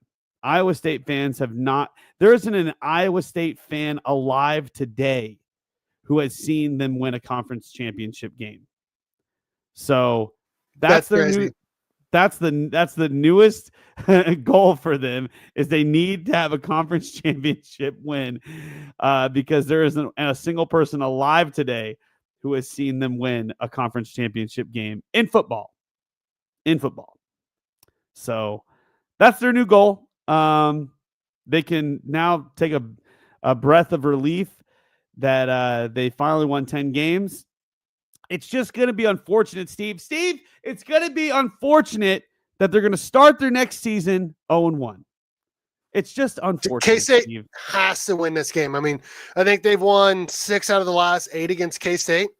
You cannot lose this game if you're K-State and Chris Kleiman. You cannot lose this game. Chris Kleiman's never started 4-0 at K-State. Never happened. It's absolutely embarrassing. You have to win this game next year in Ireland in week 0. You have to beat Iowa State. I feel like this is a must-win for both programs.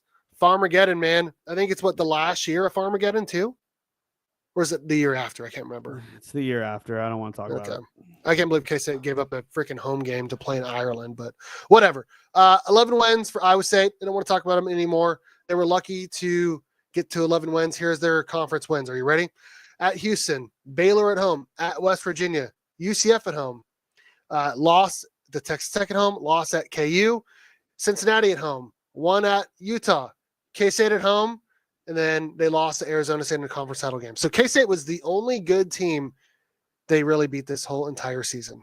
Them and Baylor, I guess. That was early when Baylor wasn't very good. Played later in the season, Baylor probably wins that game or makes it closer. So I'm just saying, I don't feel like that team deserved 11 wins. But you know what?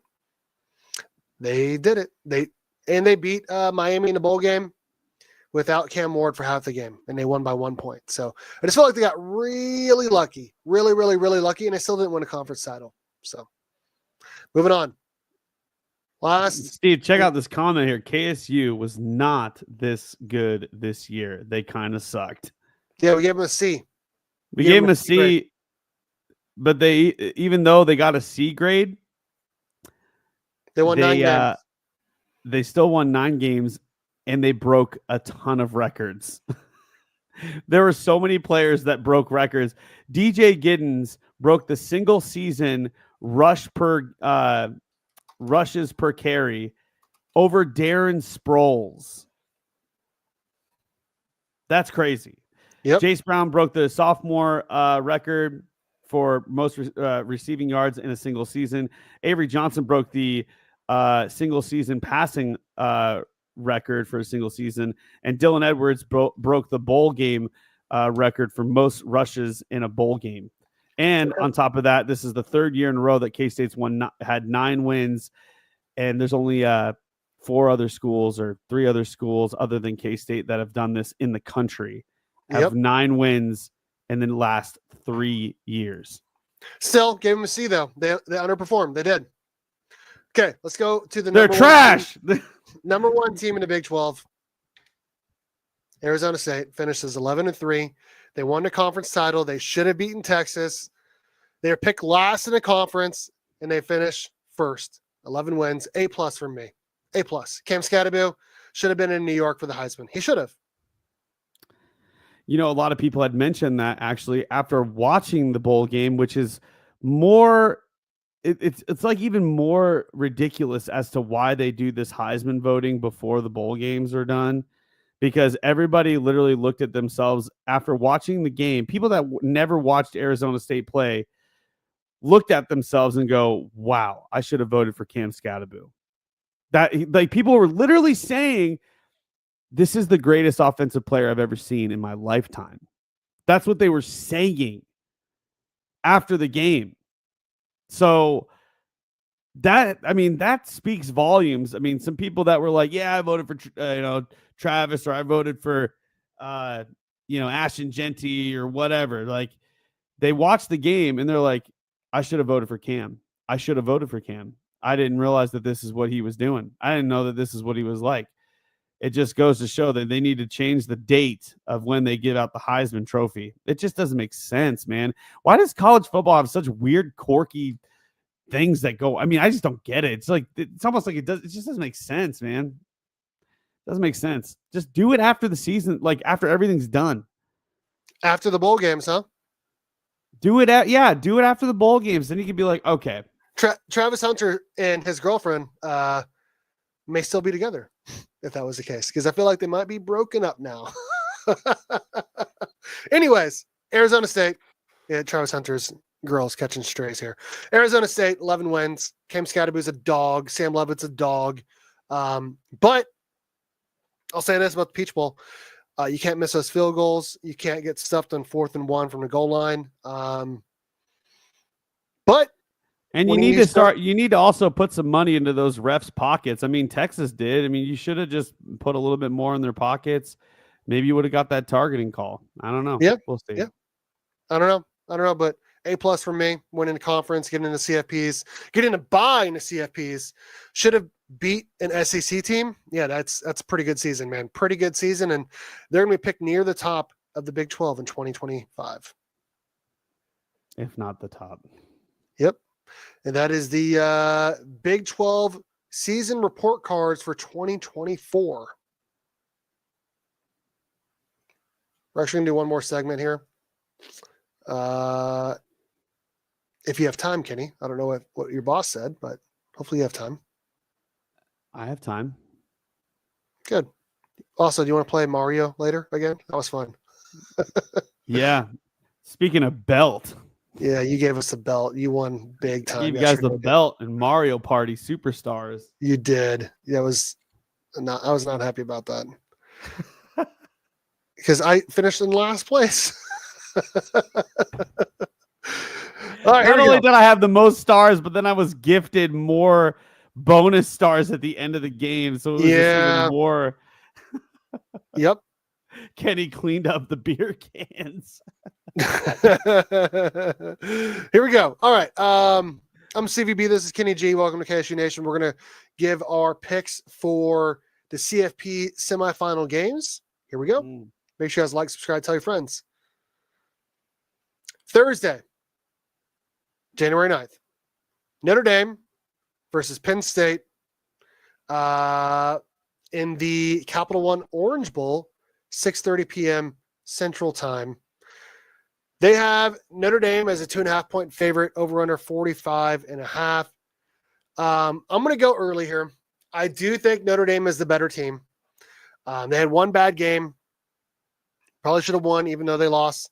Penn State, I think they're pretty lucky to be where they are. They didn't beat anyone in a regular season. I got Notre Dame winning. Let's go 28-24. Covering the spread and hitting the over. Kenny, your thoughts? Same. I think Notre Dame's going to win the game. I'll give them 35-21. Okay. Moving on. I think they're going to dominate. They're just too good on like all like phases. They're good at all phases. They're good defensively. They're good special teams. They've got, good offense. I'm a fan of their offense. I like the run. I like rushing offenses. So it's fun. I love that they beat the SEC champ. I love it. And then, honestly, it wasn't really ever close. So I love the memes that they say that like Indiana only lost to Notre Dame by 10 and then Georgia lost to them by 13. So Indiana is even better than the SEC. That's right. Just cracks me up, dude. It just cracks me up. Same. Moving on to the game we want to talk about the most here, Kenny. Yes. Go ahead. Take it away. Well, what I'm looking at here, Steve, is I'm looking at the 2025 or 2024, whatever season you want to call this, because it's in 2025 now. I'm looking at the college football playoff champion right now. I'm staring at the logo right now, and this is really this is why they didn't call the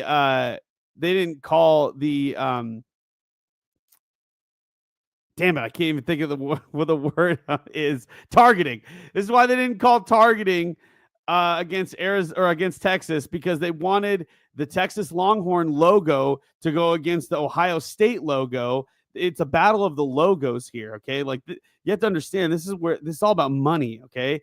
This is why they didn't call it. They're like, oh man, if we put them on the 37, then it'll be like a Sun Devil logo against the Ohio State logo, and nobody really knows about the Sun Devil logo. That's kind of like a logo no one really recognizes, but everybody recognizes the Brahma Bull like logo. I mean, they all know the Longhorn logo.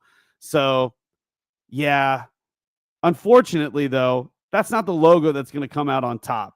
As a matter of fact, Ohio State is going to not only beat the brakes off of Texas, or as Pete Mundo would say, blow the doors off of Texas.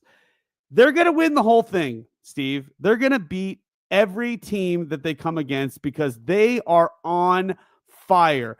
Our boy, Will Howard, Google that. Will Howard is going to be popping off with the greatest receiver, Jeremiah Smith, in the entire country, the entire country. This is the $20 million team that everybody needed to fear. Listen, the SEC is down. It's all Big 10. It's all Big 10. They got 2 teams left. And honestly, Notre Dame could be considered a Big 10 team. They're in the area of Big 10. So, and if they were to join a conference, it would most likely be Big 10. So it's basically 3 Big 10 teams against one lonely SEC team that had a mediocre strength of schedule and almost got beat by an Arizona State team that was predicted last in the conference. Yeah, Ohio State's going to run this team over. It's not even going to be close. I'm going to give Ohio State 45. I'm going to give Texas 14. Oh, my God. I love it. And my favorite part about all of that is that you did not mention our guy, Will Howard. Will Howard. What are you talking about? I just said Will Howard. Google that, Will Howard. True. Well, okay. So here's what I'm going to say. Will Howard is going to be the reason why Ohio State wins this game. He's going to be the reason why they score 40-plus points. They did it last week at the Rose Bowl against the number 1 team. Will Howard's going to go off in this game for 300-plus yards, 4 touchdowns. I don't care that it's played in Arlington. I know it's a home game for Texas. I get that. They're the better seeded team. Ohio State's winning this game. They're going to win 45. What was your score? 45-14? Yeah. I'm going to go 45-24. All right. Will Howard's a dog. K-State fans are behind him. Yeah. We want him to do well. He's a K-Stater for life. He's a Big 12 champion for life. Dude, think about what he's done, dude. He went to K-State. He had to start his first year because Skylar kept getting hurt. Second year, he kept getting started because Skylar kept getting hurt. He was not very good.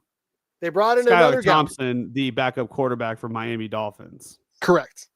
Yes. They brought in another guy, Adrian Martinez, the guy that holds all the records at Nebraska. And they have to play Will Howard because he's better. And he wins a conference title. He never loses a KU. He breaks almost every single record at K-State. Then he goes to Ohio State. And he wins in his home state of Pennsylvania at Penn State. He wins in the Rose Bowl. That was the team he wanted to go to. Penn State was the team, his dream school, and they said, no thanks. Yes. We don't want you. He got to play in the game against Michigan. And here he is, one game away from the national title. Man, dude, I'm so fired up for Will Howard. Hope he does well. I think, like I said, I got him winning 45-24. Yeah. And I agree. The winner of this game is going to win it all. This is like the AFC with all the really good teams and all the really good quarterbacks. The other games, NFC, with the teams that are not as good. So, Ohio State's winning this game and winning the national title. Yeah, they should actually name this like this half of the bracket like some sort of like name. It's a Cotton Bowl, but they should name it what? I don't know. But like how you said the AFC, NFC, like they should name something like they should split the bracket to where it's like they name like the different halves. Because they do that in basketball, don't they? They go the East, the North, the West, the South. Yeah, that's 64 teams or 68 teams though. Yeah. Yeah, I know. It's a semifinal. It is a semifinal. Yeah. Well, he's in the Final Four. He's in the Final Four, which is crazy. Final Four. But we all know who the number one team is in this country. I mean, it's like not even close. Ohio State has come to play, and they're healthy too, dude. It's gonna be a beatdown. It's gonna be a beatdown. I agree. Yep, Ohio State's winning it all. Yep. OSU 38-17. Agreed. OSU beats Texas. OSU wins it all. Yep. Agreed. And the best part about it all is that Will Howard's going to get his revenge of not beating Texas at Texas when he played for K-State last season. We went down to Texas. We went into overtime. It was in overtime. Lost 30-30. We went for two instead of we went for it on fourth down from fourth. Oh, we went for it on fourth down rather than kicking a field goal because we were on the 5-yard line or something and we didn't get it. Yep, and honestly, I feel like the previous year when he won the conference title, we would have won that game if Howard is a quarterback instead of Martinez, in my opinion. But that's the CFP semifinal picks from KSU Nation. And isn't that crazy that we actually let Will Howard go to have Avery Johnson be our quarterback, and that quarterback, Will Howard, is going to be a household name. Yep. A national name. Yeah. Everybody in there, like, it's a household name, Will Howard. Everybody's going to know his name. That's a fan of college football. And we let him go. Yep. For the sake of our future, we let a national champion quarterback go in place of Avery Johnson and what's amazing is Avery Johnson has already broken one of Will Howard's records, and he is halfway with 2 more years to go to the other record, which is 47 career touchdown passes. Avery's already at 36 or wait, 27, 28. I don't know. 27, 28 or something like that. I'd have to look it up. You mean career? Well, he actually, I don't know about his career. He threw for 25 this past season. 25 this past season. He had 32 total touchdowns. For his career, he has, let me take a look here. Because he played a little bit last year. He threw a couple touchdowns last year. He has 30 passing touchdowns and 14 rushing touchdowns. So in 2 years, and only really 1 year as a starter, 44 touchdowns. That is crazy, dude. So He you needs see why. 17. He needs 17 passing touchdowns to break Will Howard's career passing touchdown record. Yeah, I mean, And Will Howard played how many years? 4 years? 4. Well, a part of 3 seasons and then 1 year as a starter. So, yeah. Okay. Part of the show. I'll wait until last. K-State basketball. What do you want to talk about it? They have the fewest wins of any team in the Big 12. Only 7. They lost at the buzzer to TCU because they couldn't make free throws. They suck. K-State sucks at basketball right now. It's embarrassing. As an alum, I'm embarrassed. I'm absolutely embarrassed as an alum. So, as a friend of an alum, I'm embarrassed. Yeah, I mean, we have two diplomas from K-State between us. That's right. That is correct. I have them both, but we won't say anything to anyone. But yeah, I'm embarrassed. I'm absolutely embarrassed of how bad K-State is. They suck, and that's really frustrating because this conference is really good, and considering how bad K-State started in a non-con, it's only going to get worse. It's only going to get worse. They're 7-6 right now. If K-State gets to 12 wins overall, I'll be shocked. Shocked. Kenny, anything you want to say? It's like I had mentioned that I don't think they're even going to get 10 wins. Remember I said that? I was like, yeah. K-State's probably not going to get 10 wins. I didn't think that it was, I mean, at this point, I think it's actually going to happen. Like they're only going to get 10 wins. Yeah. They're only going to win 4 more basketball games. Yeah. Yikes. So you think they're going to get to 11 wins then? No, I don't think they're going to even get to 11. So you think they're going to get to 10? Because right now 10 wins, 7-6 right now. Yeah, I mean, if you look at their schedule, I mean, TCU was their second easiest team left, and they lost because they couldn't make free throws. They scored 0 points in a final 3.5 minutes. They blew a 6 or 7 point lead. I don't know, man. Jerome Tang is getting pretty hot right now, dude. It's getting pretty hot. We've mentioned this a bunch of times. He's a great guy. He has great morals. I think he's one of the best human beings. Yep. That is in the locker room, and I think he's a perfect person to be able to guide young men and to coach young men for life, not just in the sport of basketball, but actually like give them great life coaching on top of that. Yep. But this is not Hollywood. Okay. This is not Coach Carter. We are one step away from the NBA, and it's a short step for a lot of these players. I mean, these players usually only play like 1 or 2 seasons and they're gone. Like they go to the NBA usually if you're really good. Because college players don't stick, like college basketball players don't stick around anymore as long as they used to. Yeah, this is and not only do they not stick around that long, but they also are getting paid an obscene amount of money. The players and the coach.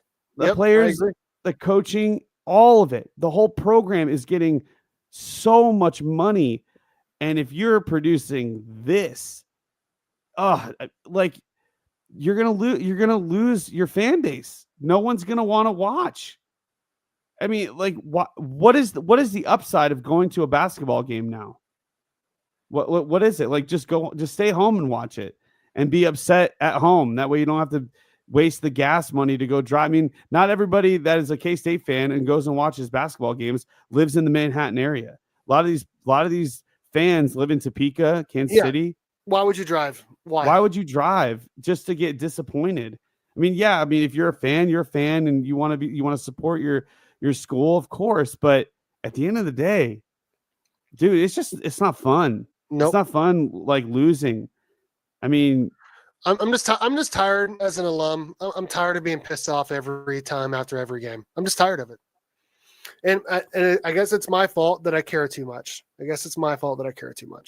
yeah, we talked about expectations being so high for the football team, and rightfully so, because I mean, Chris Kleiman has set the bar so high for that football program. With the basketball program, though, the expectations after his first year, we got to the Elite Eight, and we're thinking, oh my goodness, we found our coach. We found the guy that's going to lead this program to the promised land. And then the last season was a dumpster fire. We just were not good at all. And this year we got so much money for the NIL, for the transfer portal. And the first guy that we pick from Michigan State, Michigan, was Doug Michigan. McDaniel, and we don't even start him. Yep.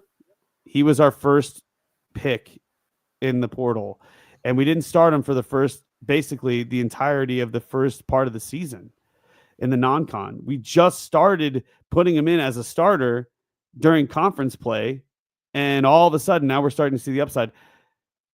It's embarrassing. And now the expectations have started to fall to basically rock bottom. And as a fan, I don't have any faith anymore. And Coach Chang is just asking his fan base to have some crazy faith. It's like, no, you have to be crazy to have faith in this team. I mean, if that's what it's coming to, you have to be crazy to have faith in this team. We have the pieces, we have the talent, we just don't have the coaching staff to be able to pull it together. I agree. And it's frustrating as a fan, and I don't know what else. State, and they're going to lose at Oklahoma State and get to 7-7 on the season. It's embarrassing. It's frustrating. I don't know what the score is going to be, but I'm picking it right now. Oklahoma State's going to beat K-State on Tuesday. Frustrating. I don't want to talk anymore about that because I got to go. But Kenny, this was a good show. We appreciate everyone for watching. Anything you want to say before we get out of here? And we made this a 2-hour show. You got a double dose of the KSU Nation. Appreciate you guys watching. Thank you guys for subscribing. For those who do subscribe, it helps us out a lot. And don't forget to do that. It really doesn't cost you anything. Just hit the button, okay? And other than that, welcome 2025. It is finally here, and onward and upward we go with this channel and with the year of K-State. It has already begun. The year of K-State has already begun, but not in basketball, unfortunately. Nope. Just football. Just football. Until then, until next time, go Big 12 and go Cats.